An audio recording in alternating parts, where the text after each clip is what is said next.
Well, sisters and brothers, today I'd like to do something a little bit different. I hope you will indulge me. When I was reflecting on this gospel, I was reminded of something that I wrote a couple of months ago. And it's a dialogue, it's a sort of poetic dialogue between two ideas.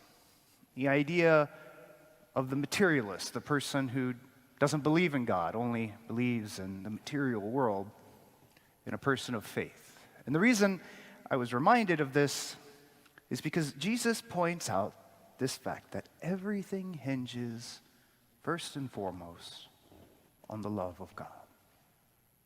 After all, God is the author of all that is. Oftentimes we'll hear people say things like, love your neighbor as yourself, but it seems that people have often forgotten that that is contingent on first loving God. And so this is a dialogue that I wrote, and I hope you can indulge me for a few moments.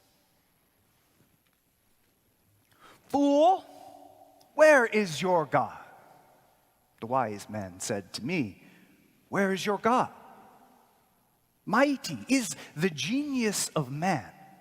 No place is beyond his reach.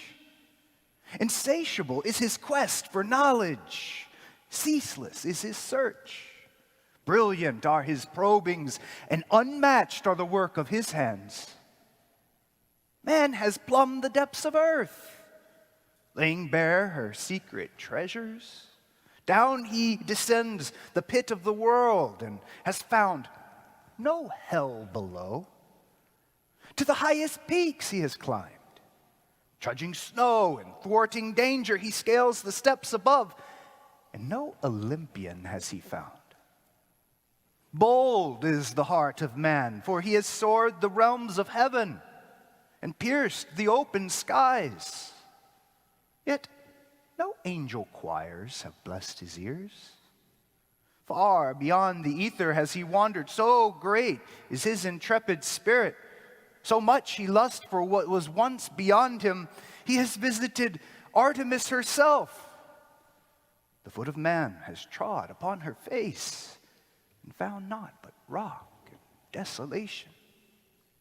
So tell me, fool, where is your God? You are wise and far more versed in things of this world than I. Indeed, I am a fool, I say to him. I am a fool, humble in both mind and body. This poor mind cannot fathom how to descend the depths of the earth. I have not the tools to dig, nor the knowledge at my employ. I have not visited the heart of earth, but I have seen the treasures she has borne, gems of wondrous color that delight the eye, and diamonds that bend the light in a dazzling display. And though I have not traveled so far below, I know that God is there. It's true, this feeble frame of mine could not climb the highest crest. I have not the mastery of strength more robust men possess. And so these eyes shall never behold the wonders far above. Yet these eyes have gazed upon the majesty of those steps. I have stood in awe at their splendor, and I know God is there.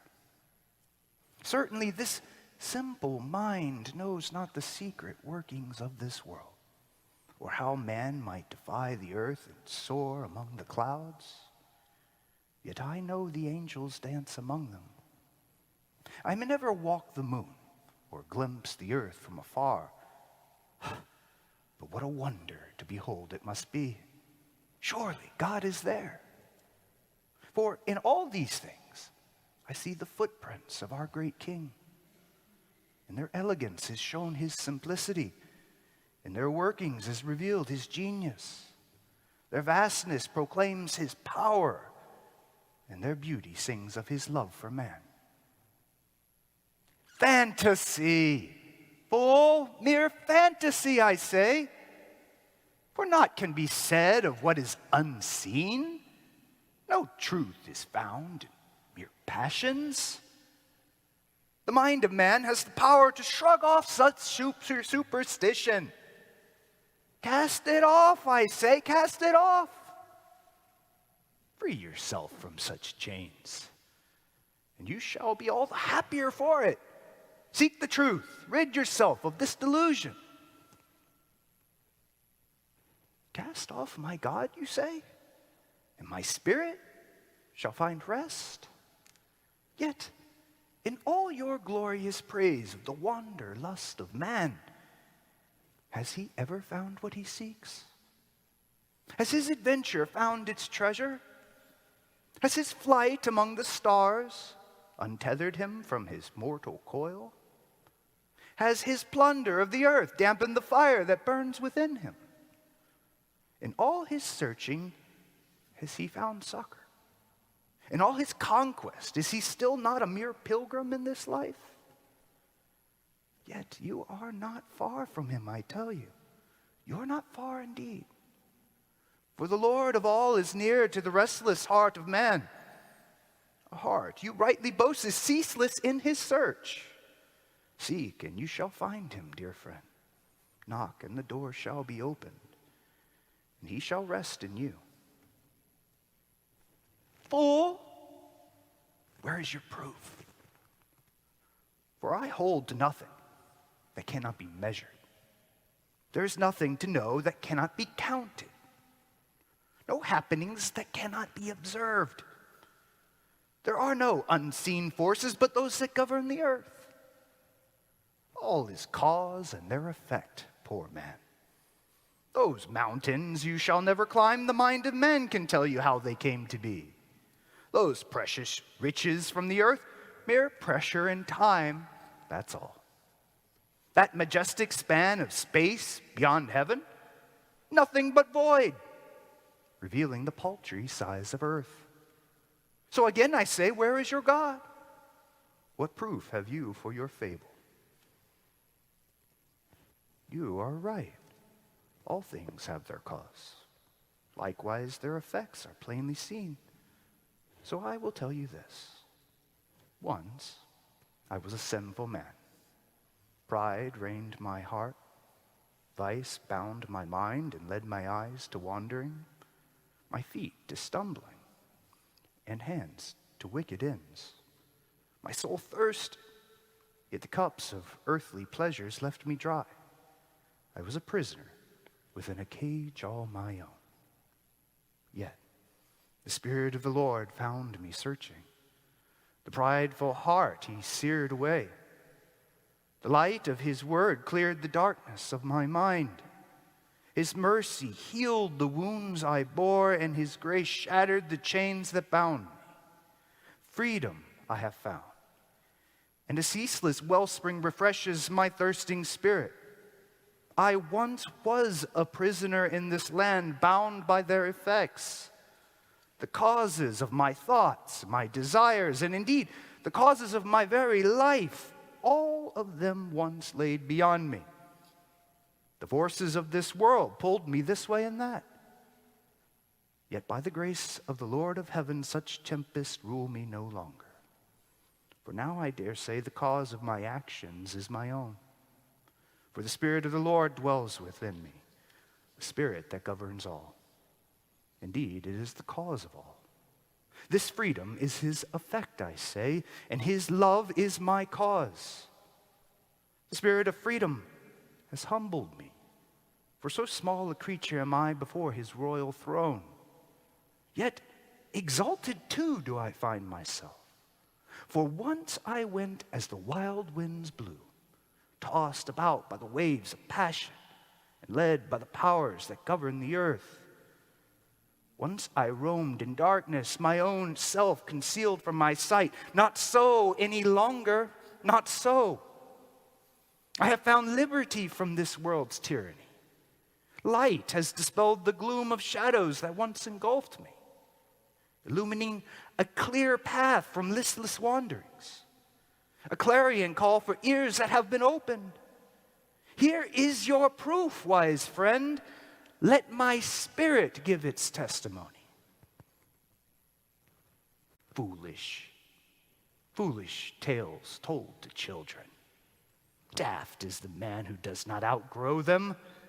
mere stories told to frighten children, a judge dreamed up by men to sway less lucid minds, mere dreamings of hopeless men who, when faced with the starkness of death's embrace, shrink in terror from its abyss.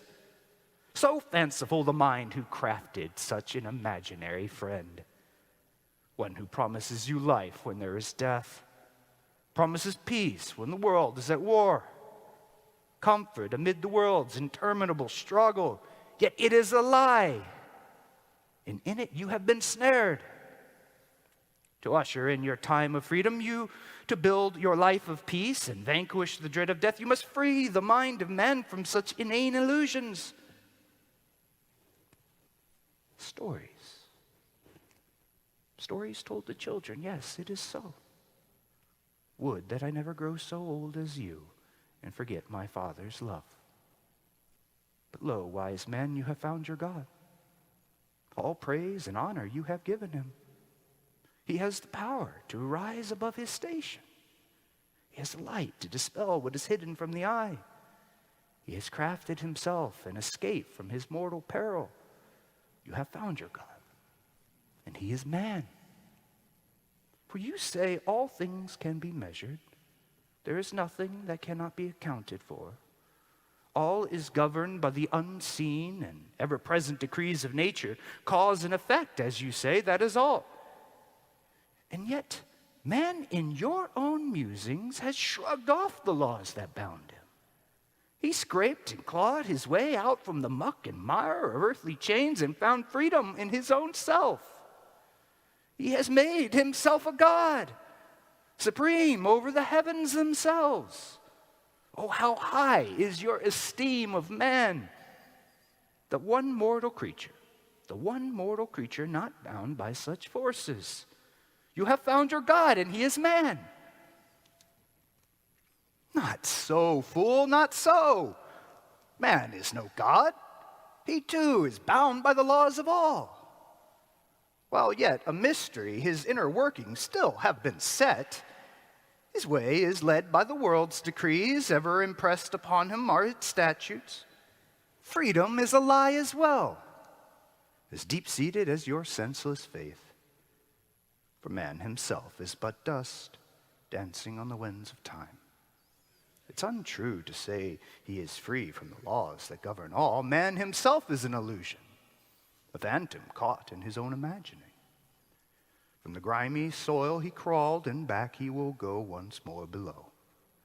There is no soul, some force beyond this mortal plane. There is no freedom either. Just what is now, and what yet must come to be. Man himself is a lie. Oh, my friend, if you would forgive me this retort, for you are wise and I a simple fool, but I feel I must share with you this, for the wise and the learned it has been hidden, but to babes and fools like me it is revealed. It seems, dear friend, you have missed your mark, for in your vain attempt to cast off God, as you have thrust the spear at his throne, it is the heart of man that you pierce. In your war against the heavens, it is man that you have slain. For once you said man was bold. But how might one be so when his greatest feats are mere compulsion? You said the works of man are beyond compare. But how can anything come to be not written by the earth? You said man could be free from this world's perils, but there is nothing that is not as it must be. Proof, you exclaimed, I want proof, yet my spirit's testimony led you not to freedom, but to deny your very self. It's a lie, you say, the divine word, a fable, and man a lie. But what a sweet lie it is. If it is as you say, why begrudge this poor fool his freedom? Why decry his soul's delight? If the thoughts of man are fixed, and we are prisoners with no promise of escape, why resent this fool his fancy? For trapped you have made man, bound by all but himself. Forever must he tread the earth in shackles, tethered to a fate not his own. Indeed, the life he thinks he has, mere illusion. And his only hope? To shed this dying hold and embrace what is already so. He is dust, and dust he will always be. Snared is the wise man by his own discovery. In his wisdom he has found a prison and lost it all, even himself. Would that he spend his brief sojourn in peace, in his delusions of love, faith, and hope. For from nothing man is born, and to nothing he will return, but for a moment he may believe himself to be free, believe himself to truly be, even to be loved. If it is a lie to believe, it is the sweetest lie. But I hold it is no lie, but the very wellspring of truth itself. And so mighty is our Heavenly Father, so majestic is his reign and unending is his glory, that even in falsehood, he has more strength than you. Even in fantasy, he is more true. Even in non-being, his grace shines more radiant than the musings of brilliant men. For out of the mouth of God all things come to be, even the idea of man himself. To free yourself of God is to condemn your very self. To proclaim him your king is to escape your subjugation. So, forgive this man his folly, for I have found the font of my salvation. I found my liberation, indeed I found myself. Once a prisoner, my ransom has been paid. In life I have found. To lose him is to lose it all. And so in foolishness I will remain.